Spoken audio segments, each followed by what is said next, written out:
నమస్తే, welcome to crunch TV. నేను మిరిషి. అదాని ఈ పేరు వినని వాళ్ళంటూ ఇప్పుడు ఎవ్వరూ ఉండరు. అసలు ఈ అదాని ఎవరు? అదానికి భారత్కి సంబంధం ఏంటి? ఇప్పుడు పూర్తి డీటెయిల్స్ చూసుకుందాం.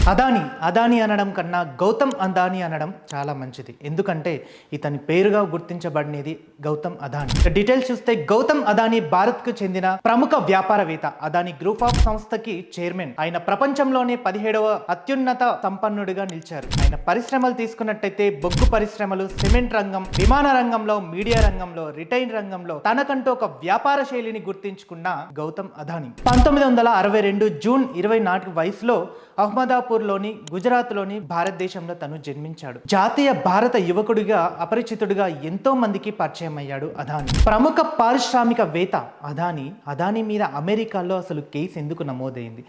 ఆ కేసు వెనుక ఉన్న రహస్యం ఏంటి? అసలు అదానికి ఆ కేసుకి ఉన్న సంబంధం ఏంటి? ఇక ఈ నేపథ్యంలో జాతీయ మీడియా సంస్థ ఇండియా టుడే అమెరికా కోర్టులో ఏం జరిగింది అసలు పరిశోధించిన వెంటనే అదానిని ఎందుకు అరెస్టు చేశారు? అదానిపై కేసు ఎందుకు నమోదైంది? అభియోగాలతో పాటు అరెస్టు వారెంటీ తనకు గతంలో ఎందుకు వచ్చింది?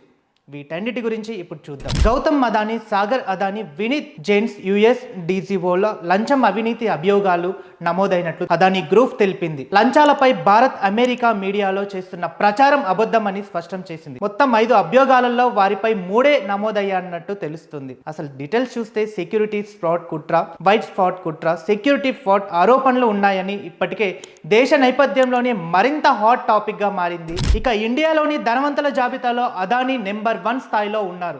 ఇలాంటి అదానిపై తాజాగా అమెరికాలో కేసు నమోదైన సంగతి తెలిసిందే.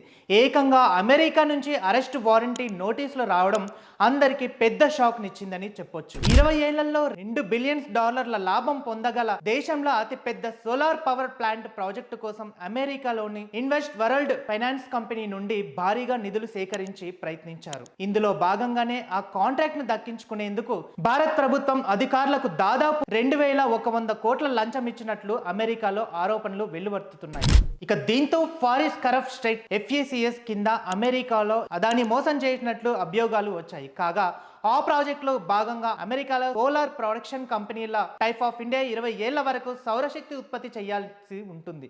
అందువల్ల ఈ కాంట్రాక్ట్ ను తనకే దక్కించుకోవాలని అదాని దాదాపు 2100 కోట్లు భారత ప్రభుత్వం అధికారులకు లంచం ఇచ్చినట్లు తెలుస్తోంది. ఇక ఈ నేపథ్యంలో జాతీయ మీడియా సంస్థ ఇండియా టుడే అమెరికా కోర్టులో ఏం జరిగిందో పరిశోధించి ఇందులో గౌతమ్ అదానిపై నమోదైన నేర అభియోగాలతో పాటు అరెస్టు వారెంట్ ను గత నెలల్లో కోర్టు రద్దు చేసినట్లు తెలిసింది. అక్టోబర్ 31 నాటికి రద్దు చేయాలని న్యాయమూర్తి రాబర్ట్ M. లేవి ఆదేశించినట్లు తెలుస్తోంది. విదేశీ చట్టం అమలు సంస్థకు కేసు పత్రాలను అందించడానికి నేరారోపణ అరెస్టు వారెంటీలను తెలుస్తోంది. వాస్తవానికి అమెరికా చట్ట ప్రకారం నిందితులు స్వచ్ఛందంగా కోర్టుకు హాజరవుతారు. బలమైన అంచనా లేకపోతే కోర్టుకు అరెస్టు వారెంటీ జారీ చెయ్యదు. కానీ ఇక్కడ అలాంటి పరిస్థితి లేదు. NF అటార్నీ జనరల్ కోర్టు నివేదించినట్లు తెలుస్తుంది. ఆయన సిఫారసు ఆధారంగా గౌతమ్ అదానిపై అరెస్టు వారెంటీ రద్దు చేసినట్లు తెలుస్తుంది. మరోవైపు సోలార్ ఎనర్జీ ప్రాజెక్టు కోసం అదాని గ్రూప్ భారీ రుణాలు సేకరించి అమెరికా బ్యాంకుల పెట్టుబడిదారుల నుండి ఈ వాస్తవాన్ని దాచిపెట్టారని అమెరికా ప్రాసిక్యూటర్స్ పేర్కొంది. అయితే